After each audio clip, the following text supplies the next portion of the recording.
Hello friends, आता आपण April 2011 या पेपरमधील conversion of single entry into double entry system ह्याचं एक एक्झाम्पल पाहणार आहोत. आता त्याच्यामध्ये मी सांगितल्याप्रमाणे वेगवेगळे 4 ते 5 प्रकारचे एक्झाम्पल असतात. आज या पेपरमध्ये आपल्याला 2 वेगवेगळ्या प्रकारचे एक्झाम्पल पाहणार आहोत. त्याच्यामध्ये पहिल्या एक्झाम्पलमध्ये आपल्याला डेटर्स अकाउंट आणि बिल्स रिसिवेबल अकाउंट विचारलेलं आहे. दुसऱ्या एक्झाम्पलमध्ये ओपनिंग बॅलन्स शीट आणि क्लोजिंग बॅलन्स शीट विचारलेले आहे.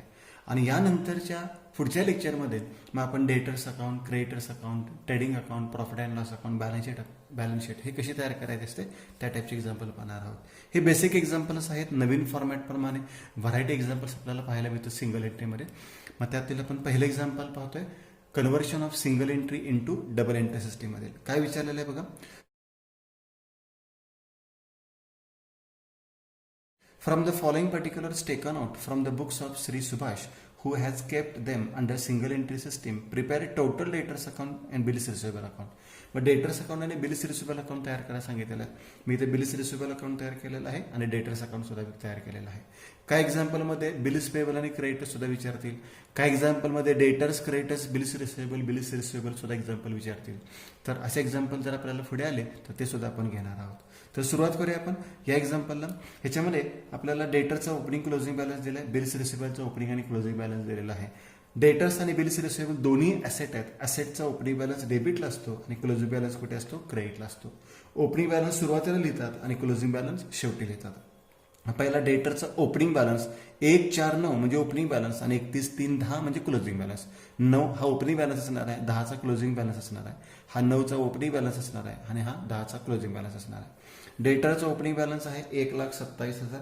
मग डेटर्स अकाउंटच्या डेबिट साईडला लिहितो मी टू बॅलन्स ब्रॉट डाऊन. हा सिक्वेन्स तुमचा वर खाली झाला तरी चालेल. माझ्या माहितीप्रमाणे आधी आपण बिल्स रिसिवेबल अकाउंट तयार करतो आणि त्याचा फरक डेटर्सला पाठवतो, म्हणून मी पहिला बिल्स रिसिवेबल अकाउंट तयार केलं. तुम्ही कोणत्याही अकाउंट आधी केला तरी चालेल. टू बॅलन्स ब्रॉट डाऊन त्याची रक्कम आहे 1,27,000. डेटरचा ओपनिंग बॅलन्स आहे आणि डेटरचा क्लोजिंग बॅलन्स आहे तो क्रेडिट साईडला दाखवणार. शेवटी आपण by balance carried down 1,50,000. By balance carried down 1,50,000 रुपये. डेटर्स नंतर बिल्स रिसिवेबलचं ओपनिंग आणि क्लोजिंग बॅलन्स आहे 60,000 आणि 90,000 रुपये. बिल्स रिसिवेबल अकाउंटच्या डेबिट साईडला टू बॅलन्स ब्रॉट डाऊन 60,000 आणि बाय बॅलन्स कॅरीड डाऊन शेवटी लिहायचं आहे 90,000. By balance carried down 90,000 rupees, 90,000 रुपये. बघा, मी पहिला बिल्स रिसिवेबल अकाउंट केलं, नंतर डेटर्स अकाउंट केलेलं आहे. यानंतर आहे क्रेडिट सेल्स. आता क्रेडिट सेलची एंट्री आपण करू शकतो, पण त्याची रक्कम आपल्याला माहिती नाही आहे. मग क्रेडिट सेलची एंट्री काय होते, debtors account debit to sales account कंसात मी म्हणतो क्रेडिट, आणि त्याची रक्कम आपल्याला माहिती नाही. ती रक्कम आपण नंतर शोधून काढायची आहे. मग ती रक्कम आपल्याला नंतर मिळेल. मिसिंग व्हॅल्यू आहे ती. Cash received from debtors 4,10,000. डेटर्सकडून रोख रक्कम मिळाली. Cash account debit to debtors account, म्हणजे डेटर्स अकाउंटच्या क्रेडिट साईडला बाय कॅश अकाउंट 4,10,000, 4,10,000. त्याच्यानंतर आहे bills receivable received from debtors. आता याचे 2 इफेक्ट होतात, लक्षात घ्या. कारण की आपल्याकडे बिल्स रिसिवेबल अकाउंट सुद्धा आहे आणि डेटर्स अकाउंट सुद्धा आहे. आतापर्यंत या 2 ट्रान्झॅक्शनचा एक इफेक्ट काय केला, तर आपल्याकडे सेल्स अकाउंट नाही आहे, आपल्याकडे कॅश अकाउंट नाही आहे. पण इथे बिल्स रिसिवेबल रिसिव्डची एंट्री होते bills receivable account debit to debtors account. Bills receivable अकाउंटच्या डेबिटला टू डेटर्स अकाउंट, त्याची रक्कम आपल्याला माहिती नाहीये, त्यामुळे रक्कम काही लिहित नाही मी. बिल्स रिसिवेबल डेबिट डेटर्स, म्हणजे डेटर्सला काय होणार आहे, क्रेडिट बाय बिल्स रिसिवेबल. त्याची रक्कम आता मी लिहू शकत नाही. त्यानंतर आहे बिल्स रिसिवेबल डिसऑनर. रिसिव्डची एंट्री आहे त्याच्या उलट बिल्स रिसिवेबल डिसऑनरची एंट्री होते. मग रिसिव्डची एंट्री आताच काय केली होती आपण, bills receivable account debit to debtors. त्याच्या उलट करा, debtors account debit to bills receivable account. Debtors अकाउंटच्या डेबिटला टू बिल्स रिसिवेबल अकाउंट. किती रक्कम आहे त्याची बिल्स रिसिवेबल डिसऑनरची 3,000 रुपीज, 3,000 रुपये. मी त्या कंसात म्हणतो डिसऑनर, म्हणजे तुम्हाला लक्षात राहील. डेटर्स अकाउंटला डेबिट बिल्स रिसिवेबल, म्हणजे बिल्स रिसिवेबलला काय होणार आहे, क्रेडिट बाय डेटर्स 3,000 रुपीज. कंसामध्ये हवं तरी इथे लिहून ठेवतो मी डिसऑनर. यानंतर पुढची एंट्री आहे कॅश रिसिव्ड अगेन्स्ट बिल, म्हणजे त्याला बिल्स रिसिवेबल ऑनर म्हणतो. किंवा हुंडीची रोख रक्कम मिळाली, मग रक्कम मिळाली cash account debit to bills receivable. Cash अकाउंटला डेबिट, तो अकाउंट नाही आहे, मग बिल्स रिसिवेबलला काय होणार आहे, credit. Cash account debit to bills receivable. Cash अकाउंटला डेबिट म्हणजे बिल्स रिसिवेबलला काय होणार क्रेडिट बाय कॅश रिसिव्ड. आणि कॅश रिसिव्ड किती आहे 1,67,000 1,67,000. यानंतर आहे गुड्स रिटर्न फ्रॉम डेटर्स म्हणजे डेटर्सला जो माल विकला होता आपण तो माल परत आला. मग डेटर्सला माल विकल्यानंतर डेटर्स टू सेल्स अशी एंट्री करतो. माल परत आला मग सेल्स रिटर्न टू डेटर्स करतो. म्हणजे डेटर्स अकाउंटच्या क्रेडिट साईडला लिहायचं आहे bye cells return. Bye cells return. मग सेल्स रिटर्नची रक्कम किती आहे गुड्स रिटर्नची रक्कम किती आहे 20,000 रुपीज 20,000 रुपये. यानंतर डिस्काउंट अलाउड. डिस्काउंट अलाउडची एंट्री काय होते discount account debit to debtors account. Discount अकाउंटला डेबिट म्हणजे डेटर्स अकाउंटला काय होणार आहे क्रेडिट बाय डिस्काउंट अकाउंट. आणि त्याची व्हॅल्यू किती आहे 13,000 13,000 रुपये. आणि शेवटची एंट्री बॅड डेप्टची डिस्काउंटची एंट्री सेमच असते किंवा अलाउन्सची एंट्री पण सेमच असते. बॅड डेप्टची एंट्री सुद्धा काय होते bad debts account debit to debtors account म्हणजे बॅड डेप्ट्स अकाउंटला डेबिट आणि डेटर्स अकाउंटला काय होणार आहे credit by bad debts account 7,000 rupees 7,000 रुपये. या सर्व एंट्रीज तुम्हाला मी दिलेल्या आहेत पहिल्या लेक्चरमध्ये तुम्ही चेक करू शकता. या सर्व एंट्रीज आपण आधी घेतलेल्या आहेत. मग ते जर लेक्चर तुम्ही पाहिलं नसेल तर ते लेक्चर अवश्य पहा. त्याच्यामध्ये तुम्हाला सर्व एंट्रीज भेटतील. इव्हन डेटर्स आणि बिल्स रिसिवेबलच्या नाही आहेत तर डेटर्स बिल्स रिसिवेबल क्रेडिटर्स आणि बिल्स पेबल या सर्व एंट्रीज तुम्हाला याच्यामध्ये दिलेल्या आहेत. आणि इव्हन फॉर्मॅट सुद्धा तुम्हाला दिलेले आहेत आणि फरक कुठे पाठवायचे असतात तेही तुम्हाला सांगितलेलं आहे. तर ते लेक्चर अवश्य पहा. आता इथे एक्झाम्पल आपलं संपलेलं आहे. तर सर्वप्रथम पहिला अकाउंट कोणता क्लोज करतो आपण बिल्स रिसिवेबल अकाउंट क्लोज करायचा आहे. बिल्स रिसिवेबलचा जो फरक आहे त्याला ओपनिंग बॅलन्स किंवा क्लोजिंग बॅलन्स म्हणू शकतो. ओपनिंग बॅलन्स दिलाय क्लोजिंग बॅलन्स दिलाय. मग बिल्स रिसिवेबलचा फरक डेटर्स अकाउंटला पाठवायचा असतो हे आपल्याला माहिती आहे. त्यामुळे इथे डेटर्स अकाउंट लिहिलेलं आहे.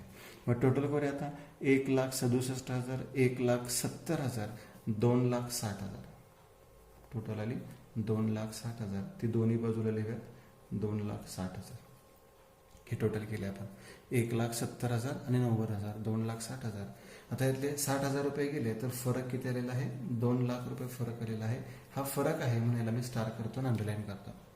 बिल्स रिसिवेबलला डेबिट डेटर्स म्हणजे डेटर्स अकाउंटला काय झालेलं आहे क्रेडिट बाय बिल्स रिसिवेबल किती रुपये 2,00,000 रुपये. ही व्हॅल्यू मिसिंग होती ते आपण शोधून काढली. आता यानंतर कोणता अकाउंट क्लोज करणार आहोत आपण डेटर्स अकाउंट क्लोज करणार आहोत. डेटर्स अकाउंटला सुद्धा एकतर ओपनिंग बॅलन्स मिळतो किंवा क्लोजिंग बॅलन्स मिळतो.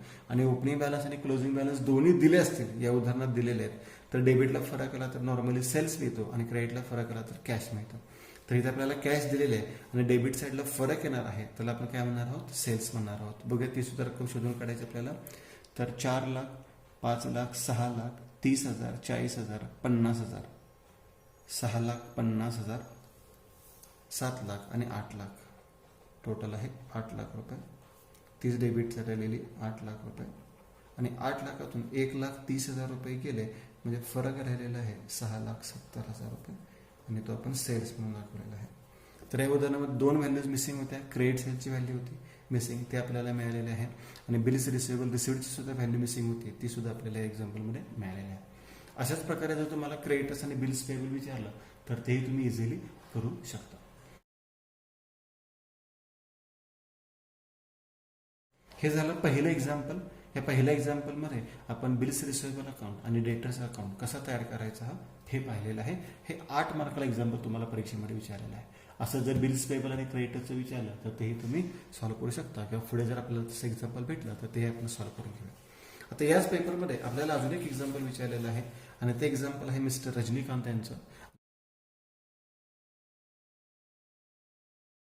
Rajinikanth kept his books on single entry system and he gives you the following information.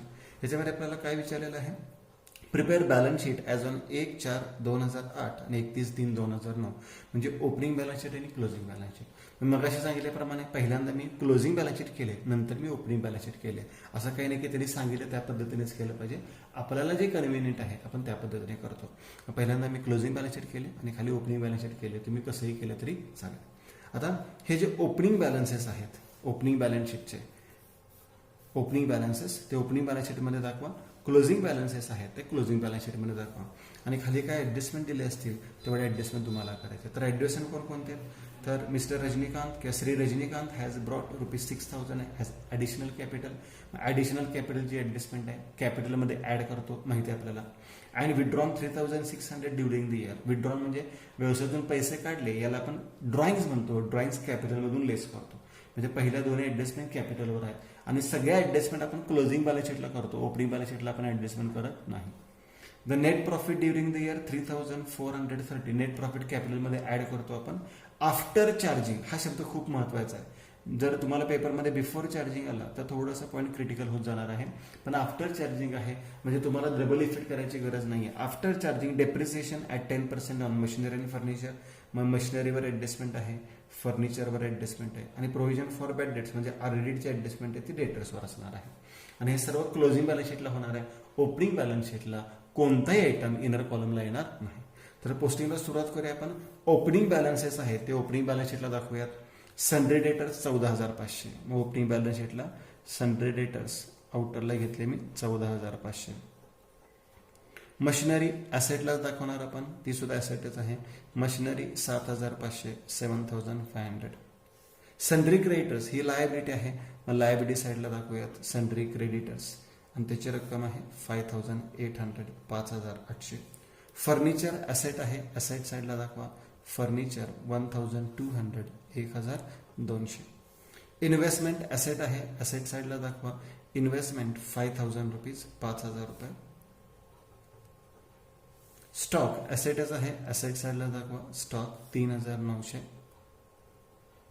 आणि कॅश ॲट बँक ही सुद्धा ॲसेटच आहे. कॅश ॲट बँक ॲसेट साईडला दाखवायचं आहे 2,800 2,800. सर्व ॲसेट लायबिलिटीचं पोस्टिंग केलं. हे ओपनिंग बॅलन्स आहेत म्हणून ओपनिंग बॅलन्स शीटला. आता क्लोजिंग बॅलन्स आहे ते क्लोजिंग बॅलन्स शीटला दाखवायचे आहेत. मग क्लोजिंग बॅलन्स शीटच्या ॲसेटला सन्ड्री डेटर्स इनर कॉलमला घेतले कारण की त्याच्यावर आरडीची ॲडजस्टमेंट आहे म्हणून त्याला एक ओळ जागा सोडली. मशिनरी ॲसेट साईडलाच लिहिलेले आहे. मशिनरी फक्त इनर कॉलमला घेणार कारण की त्याच्यावर डेप्रिसिएशन आहे 7,500 आणि एक ओळ जागा सोडली. क्रेडिटर्स लायबिलिटी साईडला येणार आहेत. लायबिलिटी साईडला मी कॅपिटलसाठी जागा सोडतो आणि खाली लिहितो सन्ड्री क्रेडिटर्स. किती रक्कम आहे 7,500. क्लोजिंग बॅलन्स आहे. त्यानंतर फर्निचर ॲसेटलाच येणार आहे. फर्निचर ॲसेटलाच आउटरला याच्यावर काय ॲडजस्टमेंट इनर कॉलमलाच याच्यावर सुद्धा डेप्रिसिएशनची ॲडजस्टमेंट आहे 1,200. इन्व्हेस्टमेंट आउटरलाच 5,000 रुपये घेतले, याच्यावर काही ॲडजस्टमेंट नाही आहे. Investment 5,000 rupees. यानंतर आहे स्टॉक ॲसेट साईडलाच. स्टॉक 5,700 5,700 रुपये. आणि कॅश ॲट बँक ॲसेट साईडलाच. Cash at bank 7,100 7,100. बघा ओपनिंग बॅलन्सेस आपण ओपनिंग बॅलन्स शीटला दाखवले, क्लोजिंग बॅलन्सेस आपण क्लोजिंग बॅलन्स शीटला दाखवले. आता ॲडजस्टमेंट बघूयात. रजनीकांत यांनी 6,000 रुपये ॲडिशनल कॅपिटल आणलेलं आहे. मी सांगितले सर्व ॲडजस्टमेंट तुम्हाला क्लोजिंग बॅलन्स शीटवर करायचे असतात. ॲडिशनल कॅपिटल नेहमी कॅपिटलमध्ये ॲड करतो म्हणजे लायबिलिटी साईडला पहिल्याच ओळीला आपल्याला जे कॅपिटल मिळेल त्याच्यामध्ये ॲड करणार आपण ॲडिशनल कॅपिटल. किती रुपये ॲडिशनल कॅपिटल आहे 3,600 रुपीज. 3,600 6,000च आहे. ॲडिशनल कॅपिटल 6,000 रुपये आहे. ठीक आहे, हे मी रक्कम करून टाकतो. ओव्हर रेटिंगचे मार्क्स कट होतात त्यामुळे ॲडिशनल कॅपिटल 6,000 रुपये. पुढे सांगितलेलं आहे and withdrawn ₹3,600 during the year. Withdrawn म्हणजे 3,700 रुपये व्यवसायातून काढलेले आहेत, त्याला आपण ड्रॉइंग्स म्हणतो. आणि ड्रॉइंग्स नेहमी कॅपिटलमधून काय करतो लेस करतो. लेस ड्रॉइंग्स 3,600. नेट प्रॉफिट सांगितलेलं आहे 3,430. नेट प्रॉफिट हा सुद्धा आपण कॅपिटलमध्ये ॲड करतो. Add net profit 3,430. After charging depreciation सांगितलं आणि आरडीटी सांगितलं. आफ्टर चार्जिंग आहे म्हणजे एकच इफेक्ट करावे लागतील आपल्याला. एक इफेक्ट ऑलरेडी त्याने नेट प्रॉफिटमध्ये केलेला आहे. जर हे ते बिफोर शब्द असता तर आपल्याला नेट प्रॉफिटचे एक वर्किलोड करावे लागले असते आणि नेट प्रॉफिटमधून हे जे एक्सपेन्सेस आहेत ते मायनस करावे लागले असते. पण तो करण्याचा प्रश्न येत नाहीये कारण की आता आफ्टर चार्जिंग शब्द वापरलेला आहे म्हणजे डेप्रिसिएशन आणि आरडीटीचा एकच इफेक्ट करायचा, दुसरा इफेक्ट करायचा नाही. डेप्रिसिएशन 10% कशावर आहे मशिनरी आणि फर्निचर. मशिनरीमधून लेस करा. लेस डेप्रिसिएशन ॲट 10% म्हणजे 750 राहिले 6,750. आणि फर्निचरमधून सुद्धा लेस करा. लेस डेप्रिसिएशन ॲट 10% 120 राहिले 1080 1080 1080 एकच रिपीट केला आपण.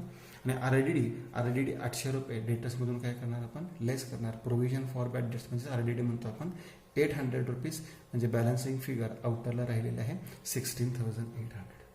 सर्व ॲडजस्टमेंट झाल्या. आता आपल्याला काय करायचं आहे बॅलन्स शीट क्लोज करायचं आहे. चेक करूयात का. पहिल्यांदा आपण ओपनिंग बॅलन्स शीट क्लोज करूयात. ओपनिंग बॅलन्स शीट क्रेडिट साईडची ॲसेट साईडची टोटल जास्त आहे 14,500 plus 7,500 plus 1,300 plus 5,000 plus 3,900 plus 2,800 म्हणजे टोटल आलेलं आहे 34,900 34,900. तीच टोटल आपण लायबिलिटी साईडला लिहिली 34,900. त्यातून मायनस 5,800 मायनस केले तर 29,100 ही रक्कम आपल्याला कशाची मिळालेली आहे कॅपिटलची मिळालेली आहे. त्याला आपण कॅपिटल फंड सुद्धा म्हणतो. आता ही कॅपिटलची रक्कम आहे ओपनिंग कॅपिटल आहे ते क्लोजिंग बॅलन्स शीटला दाखवा 29,100 इनर कॉलमला दाखवले प्लस ॲडिशनल कॅपिटल 6,000 आहे ते प्लस केले इनर कॉलमला 35,100. ड्रॉइंग्स 3,600 मायनस करा मायनस करून इनर कॉलमला झाले 31,500. नेट प्रॉफिट त्याच्यामध्ये प्लस केला 3,430 म्हणजे आउटरला आले 34,930 आणि त्याच्यामध्ये 7,500 क्रेडिटरचे ॲड केले तर टोटल आलेले आहे 42,430. एवढेच टोटल आपले ॲसेट साईज आले पाहिजे 16,800 plus 6,750 plus 1,080 plus 5,000 plus 5,700 plus 7,100 म्हणजे टोटल 42,430. या पद्धतीने आपण दोन्ही एक्झाम्पल या पेपरमध्ये सॉल्व्ह केले आणि मी सांगितलेलं आहे ह्याच्यामध्ये आपल्याला व्हरायटी टाईपचे एक्झाम्पल पाहणार आहोत आपण. ह्याच्यामध्ये बिल्स रिसिवेबल लेटर्स आपण विचारतात तर तो कसा करायचा आपण पाहिलेला आहे. इव्हन तुम्हाला बिल्स पेबल क्रेडिटर्स विचारले तर ते करता आले पाहिजेत. डेटर्स क्रेडिटर्स विचारले तर ते करता आले पाहिजेत. बॅलन्स शीट कशी तयार करायची हे पाहिलं आहे. आता पुढील एक्झाम्पलमध्ये आपण मग trading account profit and loss balance sheet आणि एक्स्ट्रा अकाउंट्स कसे करायचे असतात ते पाहणार आहोत. थँक्यू.